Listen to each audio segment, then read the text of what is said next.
আমরা জাতীয় নাগরিক পার্টি এনসিপি কিন্তু সংসদ নির্বাচনে অংশগ্রহণ করেছি, সংসদে যাচ্ছি এই জুলাই জাতীয় সনদ এবং এই যে সংস্কারের আকাঙ্ক্ষা সেটা বাস্তবায়ন করার জন্য। জুলাই জাতীয় সনদ যে সংস্কারের যে ঐক্যমতের দলিল, সেটাতে জাতীয় নাগরিক পার্টির পক্ষ থেকে স্বাক্ষর সম্পন্ন করার জন্য।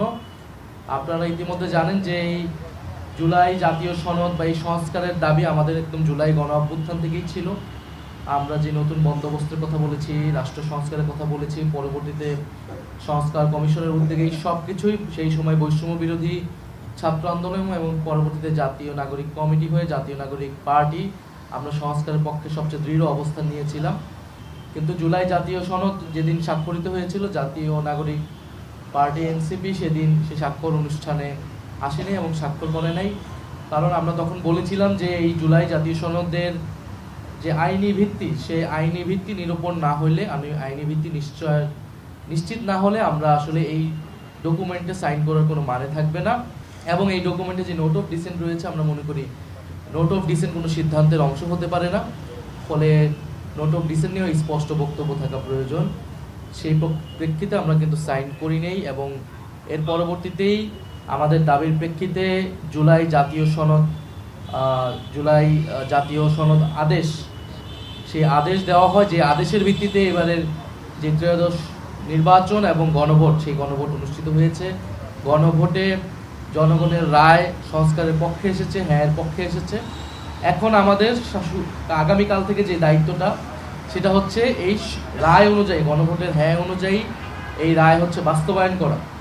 আমরা জাতীয় নাগরিক পার্টি এনসিপি কিন্তু সংসদ নির্বাচনে অংশগ্রহণ করেছি, সংসদে যাচ্ছি এই জুলাই জাতীয় সনদ এবং এই যে সংস্কারের আকাঙ্ক্ষা সেটা বাস্তবায়ন করার জন্য। এটাই আমাদের ম্যান্ডেট, জনগণ আমাদেরকে এই ম্যান্ডেট দিয়েছে।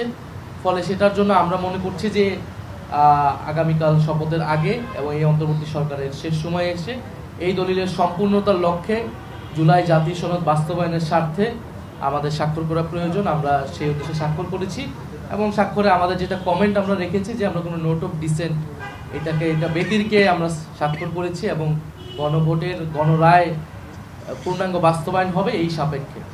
ফলে এটি আমাদের আজকে আমাদের স্বাক্ষরের মধ্য দিয়ে জুলাই জাতীয় সনদ এর সম্পূর্ণতা পেল এবং আমাদের আগামীকাল থেকে এটার কাজ হচ্ছে যে যেই সংস্কার সভা হবে, সংস্কার পরিষদ হবে, সেই সংস্কার পরিষদে এইটা জুলাই জাতীয় সনদ এবং গণভোটের যে আদেশ, সেই আদেশ অনুযায়ী সংস্কারগুলোকে বাস্তবায়ন করা।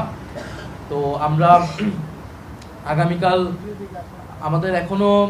আমাদেরকে আনুষ্ঠানিকভাবে জানানো হয়নি, কিন্তু আমরা আইন উপদেষ্টা এবং সংসদ বিভাগের যিনি সচিব রয়েছেন তার সাথে অনানুষ্ঠানিকভাবে কথা বলে জেনেছি যে আগামীকাল 2টি শপথ অনুষ্ঠিত হচ্ছে এবং এটাই হওয়ার কথা। যে কারণ এই গণভোটের আদেশে খুব সুস্পষ্টভাবেই লেখা আছে যে যারা নির্বাচিত হবেন, নির্বাচিত প্রতিনিধিরা জাতীয় সংসদের সদস্য হবেন এবং সংস্কার পরিষদের সদস্য হবেন একই সাথে।